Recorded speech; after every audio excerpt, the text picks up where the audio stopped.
Most people believe strength is proven by how well they can influence, correct, or dominate others. They measure power by how many people listen to them, obey them, or adjust their behavior to meet their expectations. But that belief is fundamentally flawed. The greatest form of mastery is not external, it is internal. It is not about controlling environments, conversations, or people. It is about governing your own mind, your own emotions, and your own responses. You can command a room and still be a slave to irritation. You can influence thousands and still be controlled by a single negative comment. That is not power. That is dependency disguised as authority. True power begins the moment you no longer need others to behave a certain way for you to remain at peace. The reality is simple. You will never control everyone. People will misunderstand you, disagree with you, disrespect you, and sometimes even provoke you intentionally. If your emotional state is tied to their behavior, then your life will always be unstable. You will constantly rise and fall based on who said what, who did what, and who failed to meet your expectations. That is not living, that is reacting. Self-mastery requires a shift in perspective. Instead of asking, how do I make them change? You begin asking, how do I remain unchanged in the face of this? That question alone separates the emotionally immature from the emotionally powerful. Because when you focus on mastering yourself, you reclaim authority over your inner world. Your emotions are signals, not commands. They are indicators of what is happening within you, but they should never dictate your actions. Anger may rise, frustration may knock at your door, irritation may attempt to take hold.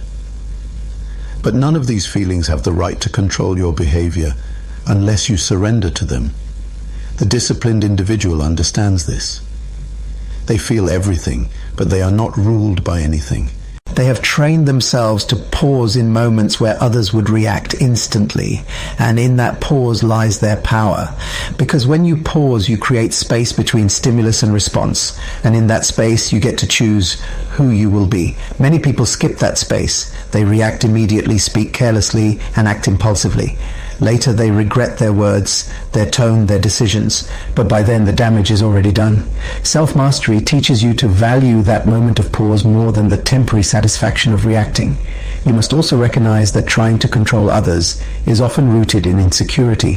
When you feel the need to correct every behavior, challenge every opinion, or respond to every offense, it reveals an internal instability. But when you are grounded, when you are secure in who you are, you do not feel threatened by every external action. You do not feel the need to prove yourself in every situation. There is a calm confidence in the person who has mastered themselves. They do not rush to respond. They do not get easily offended. They do not allow others to pull them into unnecessary conflicts, not because they are passive, but because they are intentional. Self-mastery also requires emotional responsibility. You must stop blaming others for how you feel. No one can make you angry without your permission. They can trigger something, yes, but the reaction is yours. And once you accept that responsibility, you gain the ability to change it. This is where true freedom begins. When you no longer depend on others to act right for you to feel right, you become independent emotionally. Your peace is no longer fragile. It is no longer conditional. It becomes a constant, something you carry within you regardless of external circumstances. Understand this clearly. The world does not reward those who react. It rewards those who remain steady. In every environment, whether personal or professional, the person who maintains composure has the advantage. They think clearer, decide better, and lead stronger. So instead of investing your energy into controlling people, invest it into refining yourself. Strengthen your patience, sharpen your awareness, deepen your understanding. Because when you truly master yourself, you will realize something powerful. You no longer need to control anyone else. Most people believe that offense is something that happens to them automatically, as if it is an unavoidable reaction wired into their nature. But that belief is not only inaccurate, it is dangerous. Because the moment you think offense is automatic, you surrender your power to everyone around you. You begin to live at the mercy of other people's words, attitudes, and behaviors. And that is not strength, that is emotional dependency. The truth is, offense is always presented, but it is never imposed. It is an invitation, not a command. Someone may speak harshly to you, disrespect you, misunderstand you, or even try to provoke you, but none of these actions have the authority to control your internal state unless you grant them access. And that access is given through your agreement to be offended. Think about this carefully. Two people can experience the same situation, hear the same words, face the same insult, yet one walks away unbothered while the other carries anger for hours, days, or even years. The difference is not in what was said or done. The difference is in the decision each person made internally. One chose to absorb it, the other chose to release it.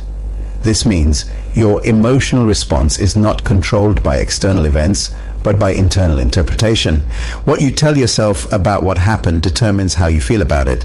If you interpret someone's behavior as a personal attack, you will feel offended. But if you interpret it as a reflection of their own limitations, their own immaturity, or their own lack of awareness, the emotional weight begins to disappear. You must come to a place where you refuse to internalize everything that is external. Not every comment deserves your attention. Not every opinion deserves your energy. Not every action deserves your reaction. Wisdom is knowing what to ignore. When you understand that offense is optional, you begin to operate from a position of controls.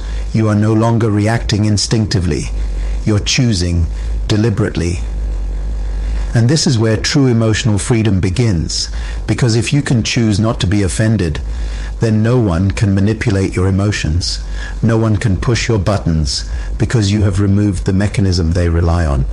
It also requires humility and maturity to reach this level, because sometimes the reason we get offended is not because of what was said, but because it touched something unresolved within us. Offense often reveals areas where we are insecure, defensive, or seeking validation. And instead of blaming others for triggering those feelings, a wise person uses those moments as opportunities for self-examination. Ask yourself, why did that bother me? Why did those words affect me so deeply? Is it truly about them, or is it about something within me that needs growth? When you begin to ask these questions, you shift from being a victim of your emotions to a student of your own behavior. Another powerful truth is this: when you choose offense, you carry a burden that the other person may not even be aware of. They move on. They continue their life while you hold on to anger, replay conversations, and drain your own energy. In that sense, offense punishes you more than it affects them. So why carry what was never yours to begin with? You have the ability to filter what enters your spirit. You can hear something and decide it has no place within you. You can witness behavior and choose not to absorb it. This does not mean you accept disrespect or tolerate harmful actions. It means you respond with clarity instead of reacting with emotion. When you stop accepting offense, you become difficult to disturb. People may try to provoke you, but they will find no reaction to feed on. They may try to pull you into conflict, but you remain grounded. And over time, this consistency builds a reputation not of weakness, but of unshakable strength.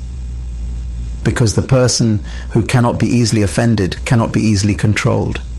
And when you reach that level, you begin to experience a different kind of life.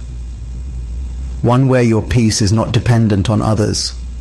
Your emotions are not dictated by circumstances, and your energy is preserved for what truly matters. This is not about ignoring reality, it is about mastering it. It is about understanding that you always have a choice in how you respond, and choosing in a way that protects your peace, your clarity, and your purpose. Emotional discipline is one of the most misunderstood strengths a person can develop, because many people confuse it with suppression. They believe that to be emotionally disciplined means to ignore feelings, to bury reactions, or to pretend nothing affects them. But that is not discipline, that is avoidance, and avoidance always has consequences. True emotional discipline is not about denying what you feel. It is about understanding it, managing it, and choosing how it is expressed. Every emotion you experience carries energy. Anger, frustration, irritation. These are not inherently wrong. They are signals. They are internal messages alerting you to something that requires attention. However, the problem is not the emotion itself. The problem is what you do with it. Undisciplined emotions demand immediate expression. Disciplined emotions go through a process of evaluation before they are released. When you lack emotional discipline, you become reactive. Reaction is automatic. It is fast, unfiltered, and often regrettable. It gives control of your behavior to the situation or the person in front of you. But when you are emotionally disciplined, you shift from reaction to response. A response is intentional. It is measured. It is guided by principles rather than impulses. There is always a space between what happens to you and how you respond to it. Most people never develop the awareness to recognize that space. So they live as if their reactions are unavoidable.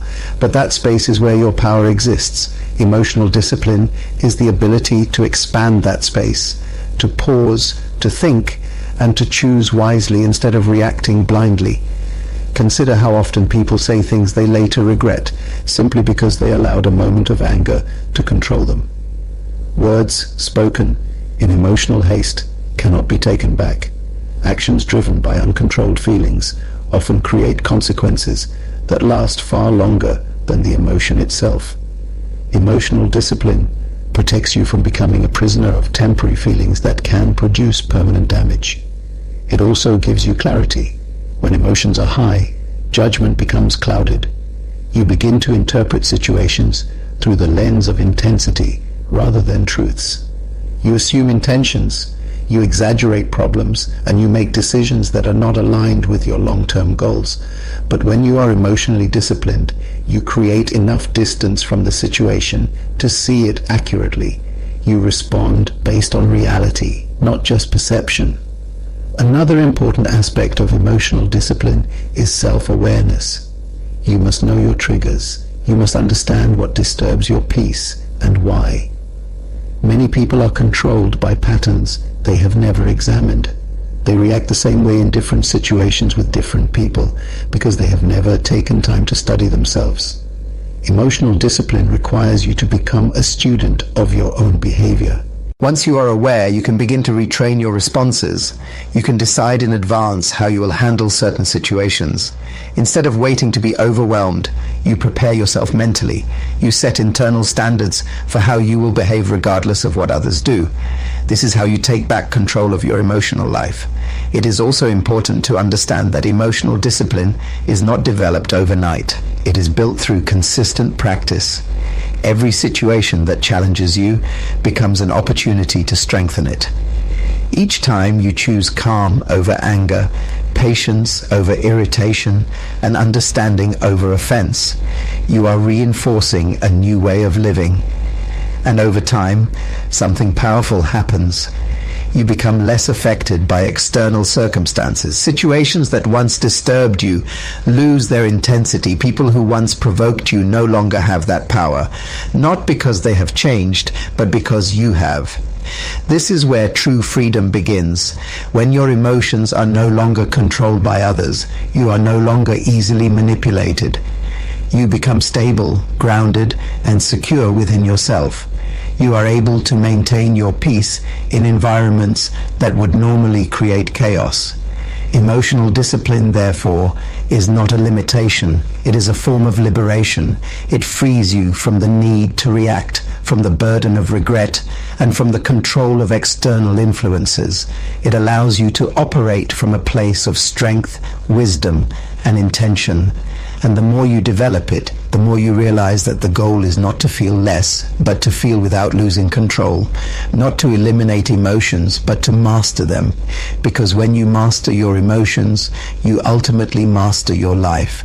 Your peace is not something that comes from outside circumstances. It is something you generate, protect, and maintain from within. Most people are waiting for the world to become calm before they decide to be calm themselves. That is a losing strategy. If your peace depends on people behaving the way you expect, then your peace will always be unstable because people are unpredictable. But when you understand that your peace is your responsibility, everything changes. You stop negotiating your emotional state with others, and you start governing it from within. Every time you say they made me angry or they ruined my mood, you are unknowingly giving away your authority. No one has that kind of power unless you hand it to them. What people do is present a stimulus, but your reaction is your decision. Between what happens to you and how you respond, there is a space, and in that space lies your power. If you do not take control of that space, your emotions will always be at the mercy of external forces. You must train yourself to pause. Not every action deserves a reaction, and not every comment deserves your energy. The ability to remain unbothered is not a sign that you are ignoring reality. It is a sign that you have mastered your internal world. When you pause, you give yourself time to evaluate. Is this worth my peace? Is this situation important enough for me to lose my composure? Most of the time the answer is no, but people react anyway because they have not developed emotional discipline. Protecting your peace requires intentional boundaries, not just with others, but with your own thoughts. Sometimes it is not even people disturbing you. It is the way you replay situations in your mind. You revisit conversations, imagine arguments, and create emotional reactions long after the moment has passed. That is self-inflicted disturbance. A disciplined mind knows how to let things go. It understands that holding on to negativity does not punish the other person. It only drains you. You must also accept that you cannot control how people treat you, but you can control what you tolerate and how you interpret it. When someone disrespects you, it reveals something about their character, not your worth. When someone misunderstands you, it reflects their perception, not your identity. Once you internalize this, you stop taking things personally, and when you stop taking things personally, you stop giving situations the power to disturb you. Peace is maintained through perspective. When you begin to see life from a higher level of understanding, small things lose their ability to affect you.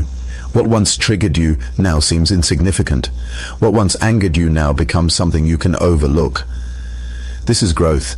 It is not that situations have changed, it is that you have changed. There is also strength in silence. You do not need to respond to everything to prove a point. Many battles are won by simply refusing to engage. When you argue with negativity, you give it energy. When you remain silent, you deny it influence. Silence is not weakness, it is controlled power. It is the decision to rise above unnecessary conflict. Taking responsibility for your peace also means choosing your environment wisely. If you constantly surround yourself with chaos, negativity, and drama, maintaining peace will be difficult. But when you intentionally place yourself in environments that promote clarity, growth, and stability, protecting your peace becomes natural. You are not meant to endure constant disturbance. You are meant to cultivate stability. At the highest level, peace becomes a lifestyle, not a reaction. It is no longer something you struggle to maintain. It becomes your default state. You walk into situations already grounded. You face challenges already centered. And because of that, nothing easily moves you. When you truly understand that your peace is your responsibility, you stop blaming others for how you feel. You stop expecting the world to adjust itself for your comfort. Instead, you rise to a level where your inner stability is independent of external conditions, and that is where real freedom begins. When your peace is no longer something that can be taken, but something that is firmly established within you. People do not act randomly. They act from what they know, what they have experienced, and what they have become. Every word they speak and every action they take is a reflection of their internal world. When someone disrespects you, misunderstands you, or behaves in a way that seems irrational, it is easy to assume that their behavior is about you. But in reality, it is often a revelation of their level of awareness, not a definition of your worth. A person who has never learned emotional control will express frustration through anger. A person who has been hurt deeply but never healed may project that pain onto others. Someone who lacks understanding will often misinterpret intentions, react prematurely, and create conflict where none was intended. When you begin to see this clearly, You stop personalizing behavior that was never truly personal in the first place. This perspective changes everything. Instead of reacting with anger, you begin to respond with understanding, not because you excuse poor behavior, but because you recognize its source. You understand that expecting maturity from someone who has not developed it is like expecting clarity from someone standing in darkness. They are not withholding it from you. They simply do not possess it yet. This realization protects your peace. Because once you understand that people can only give what they have, you stop demanding from them what they are incapable of providing. You no longer look for deep respect from someone who has never learned to respect themselves. You stop seeking calm communication from someone who has never practiced self-control. And in doing so, you free yourself from constant disappointment. It also shifts your reactions. Instead of becoming offended, you become observant. Instead of escalating situations, you create space. You realize that reacting emotionally to someone's limitations only pulls you down to the same level of confusion they are operating from. But maintaining your composure elevates you above the situation. This does not mean you tolerate everything. Understanding someone's level of awareness does not mean you accept harmful behavior. It means you respond wisely instead of reacting emotionally. You set boundaries without anger. You walk away without bitterness. You protect your peace without needing to prove a point. There is a difference between being affected by people and being aware of them. Awareness allows you to see clearly without losing yourself. It allows you to engage when necessary and disengage when appropriate. It keeps you grounded in your identity rather than being pulled into someone else's instability. When you live with this understanding, you develop patience, not passive patience, but intelligent patience. You give people room to grow without allowing them to control your emotional state. You become selective with your energy, investing it only where there is mutual respect and understanding. Ultimately, this awareness leads to emotional freedom. Because the truth is, many conflicts are sustained not by what others do, but by how deeply we internalize their actions. When you stop internalizing what does not belong to you, you stop carrying burdens that were never yours to begin with. And when you reach that point, you no longer feel the need to react to everything. You no longer feel threatened by every opinion or disturbed by every action. You see people for who they are. You understand where they are, and you choose your response accordingly. That is the power of awareness. It transforms frustration into clarity, reaction into control, and conflict into calm. Silence is often misunderstood as weakness, but in reality, it is one of the highest forms of strength a person can develop. The individual who has learned when not to speak has tapped into a level of wisdom that most people overlook. You see, not every situation requires your response, and not every opinion deserves your energy. When you begin to understand this, you stop reacting out of impulse and start operating from intention. Many people feel the need to defend themselves constantly, to explain their position, to prove their worth, or to correct every misunderstanding. But what they fail to realize is that excessive reaction often diminishes their authority. The more you try to control how others perceive you, the more you place your value in their hands. Wisdom, however, teaches you that your value is not determined by external validation, but by internal conviction. There is power in restraint.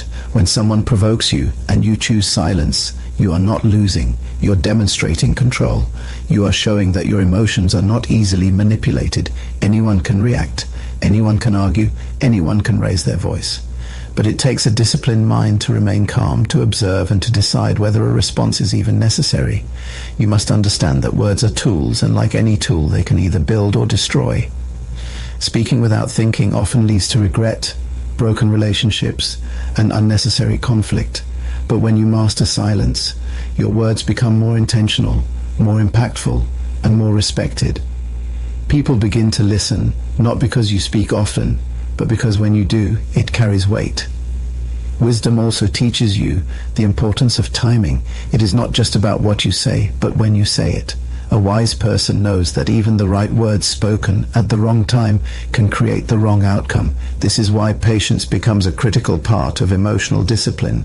You learn to wait, to assess, to understand the full picture before responding. And in many cases you discover that what seemed important in the moment loses its significance with time. Another dimension of silence is observation. When you are not busy reacting, you are able to see clearly. You begin to notice patterns in people's behavior, the motives behind their words, and the intentions behind their actions. This awareness gives you an advantage because you are no longer caught in the chaos. You are studying it. And when you understand something, you are less likely to be controlled by it. There are moments when people will try to pull you into unnecessary arguments, drama, or emotional turbulence. They may expect a reaction from you because that is what they are used to. But when you refuse to engage, when you remain grounded,